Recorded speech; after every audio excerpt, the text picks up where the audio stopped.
बिस्मिल्लाहिर्रहमानिर्रहीम। अस्सलामु अलैकुम वरहमतुल्लाहि वबरकातुहू। आज का हमारा मौजू है शरीयत के अहकाम कौन कौन से हैं। शरीयत के अहकाम कितने हैं और कौन कौन से हैं। तो याद रखें कि शरीयत के अहकाम 8 हैं, यानी 8 किस्म के हैं। नंबर 1 फ़र्ज़, नंबर 2 वाजिब, नंबर 3 सुन्नत मुअक्कदा, नंबर 4 मुस्तहब, नंबर 5 मुबाह, नंबर 6 मकरूह और नंबर 7 हलाल और नंबर 8 हराम। ये 8 किस्म के अहकाम हैं जो जिन पर शरीयत का मदार है, यानी इनके अंदर ही जो भी अहकाम होंगे इनके अंदर ही होंगे। कोई भी हुक्म होगा या फ़र्ज़ होगा या वाजिब होगा या सुन्नत होगा, मुस्तहब होगा, सुन्नत मुअक्कदा होगा, जो हलाल होगा, हराम होगा।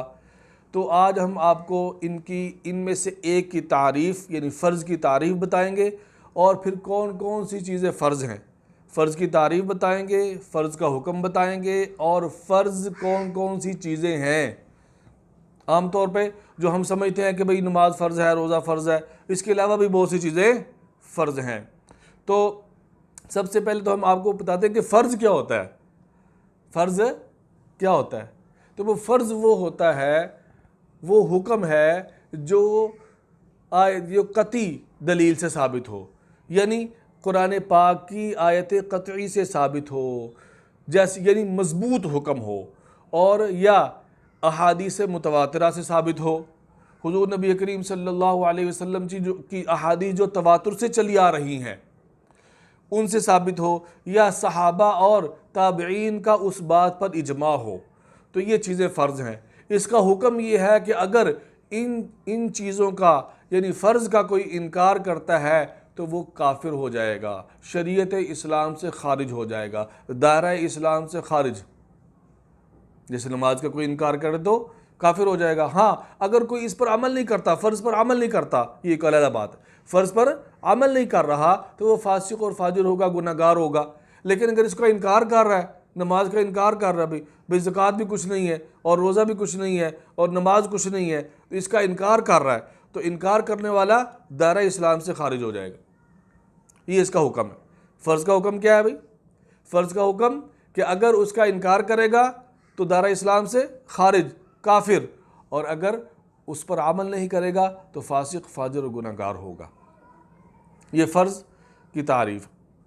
अब हम आते हैं कि फ़र्ज़ इस्लाम के अंदर कौन कौन सी चीज़ें फ़र्ज़ हैं। तो सबसे पहले तो ला इलाहा इल्लल्लाह, यानी अशहदु अल्ला इलाहा इल्लल्लाह, ला इलाहा इल्लल्लाह का इकरार करना, ज़ुबान से भी दिल से भी। यानी ज़ुबान से भी कहना ला इलाहा इल्लल्लाह मुहम्मदुर रसूलुल्लाह, और दिल से भी इकरार करना कि अल्लाह एक है, अल्लाह के अलावा कोई माबूद नहीं है, अल्लाह के अलावा कोई माबूद नहीं है। तो ये सबसे पहले ये चीज़ है। उसके बाद नमाज, उसके बाद दर्जा है नमाज का कि 5 वक़्त नमाज। नंबर 2 क्या है?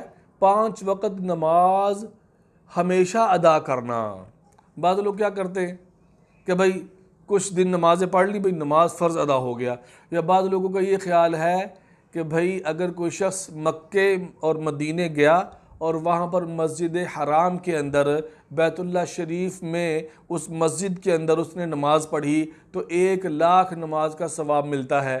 तो 10 दिन तो कम अज़ कम रहता है ना वहाँ पर, जो हाजी उम्रा करने जाते हैं तो या हज करने जाते हैं तो इतने दिन तकरीबन वहाँ गुजारते हैं। इसी तरह मस्जिद नबवी के अंदर फरमाया कि जो मस्जिद नबवी के अंदर एक नमाज अदा करे तो 50,000 नमाज़ों का सवाब मिलता है। तो इस हिसाब से कहते हैं कि भाई तकरीबन कोई 70-80 साल उम्र है तो इतनी नमाजें हो जाती हैं। तो नहीं, बल्कि 5, वो तो सवाब इतना मिल रहा है, वो 1 वक्त की या 5 वक्त की अदायगी नहीं हो रही, वो तो सवाब मिल रहा है इतना। हाँ, 5 वक़्त नमाज को हमेशा अदा करना ये फ़र्ज़ है। अगर एक दिन किया तो दूसरे दिन नहीं किया तो फ़र्ज़ के छोड़ने से गुनहगार होगा, फासिक और फाजिर कहलाएगा, आखिरत में अज़ाब के अंदर मुब्तला होगा। तो जो पढ़ेगा वो सवाब पाएगा अल्लाह से। तो दूसरी चीज़ है 5 वक्त नमाज हमेशा अदा करना, ये आपने याद रखना है साथ साथ। एक है 5 वक्त नमाज अदा करना, एक है हमेशा अदा करते रहना, मौत तक इसको अदा करना है। हुजूर नबी करीम सल्लल्लाहु अलैहि वसल्लम जब बीमार हुए तो 2 सहाबा के सहारे आप मस्जिद के अंदर तशरीफ़ ले गए। गालिबन हज़रत अली रज़ी अल्लाह ताला अन्हु, हज़रत जाफ़र रज़ी अल्लाह ताला अन्हु, आपने दोनों के सहारे आप दरमियान में जा रहे हैं और आपके पाँव लड़खड़ा रहे हैं। इस हालत में भी नमाज आपने नहीं छोड़ी। तो नमाज 5 वक्त नमाज हमेशा 5 वक्त की नमाजें अदा करना और हमेशा अदा करना, यानी मौत तक अदा करना। नंबर 3, ज़कात अदा करना। ज़कात के बारे में हमें मालूम ही नहीं। बाज़ लोगों को पता ही नहीं है कि भी ज़कात होती क्या है। इतने मालदार हैं लेकिन पता नहीं है ज़कात के बारे में। तो भाई जब साहिब निसाब है, यानी अल्लाह ने इतना उसको माल दिया है कि जो उसकी ज़रूरियात से ज़ायद है और वो जो है ना निसाब को पहुंच जाता है, तो ये ज़कात फ़र्ज़ है। ज़कात क्या है भाई? फ़र्ज़ है अगर साहिब निसाब है तो। नंबर 4, माह रमज़ान के रोज़े रखना। रमज़ान के रोज़े अल्लाह ने फ़र्ज़ किए हैं। बाज़ लोग बिल्कुल नहीं रखते, हट्टे कट्टे हैं, फिर भी नहीं रखते। भाई अल्लाह ने सेहत भी दी है, इसके बावजूद ही नहीं रखते। तो भाई हदीस में आता है कि जो शख्स रमज़ान का एक रोज़ा भी जानबूझ के छोड़ दे ना, फिर पूरी उम्र भी फिर से नदामत हो गई और तौबा करने के लिए आ गया, फरमाया पूरी ज़िंदगी रोज़े रखता रहे, पूरी ज़िंदगी रोज़ा रखता रहे, उस एक रमज़ान के रोज़े का सवाब हासिल नहीं कर सकता। तो ये रमज़ान के रोज़े भी फ़र्ज़ हैं। 4 नंबर 5, हज अदा करना। हज अदा करना ये भी फ़र्ज़ है उस पर जिसके पास इस्तिताअत है।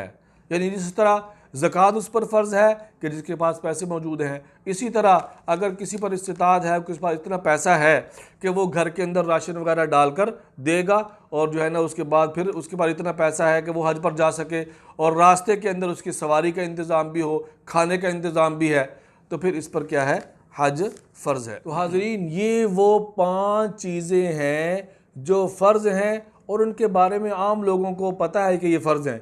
अब कुछ चीज़ें ऐसी भी हैं जो फ़र्ज़ हैं लेकिन आम लोगों को पता ही नहीं है इसके बारे में, और अच्छे खासे लोगों को पता नहीं है कि ये चीज़ें भी अल्लाह ने फ़र्ज़ करार दी हैं। तो लिहाजा इंशाअल्लाह इसके अलावा जो और चीज़ें हैं वो भी इंशाअल्लाह मैं आपके सामने जो फ़र्ज़ हैं और लोग उन्हें नहीं जानते वो इंशाअल्लाह आपके सामने मैं बयान करूँगा अगली वीडियो के अंदर।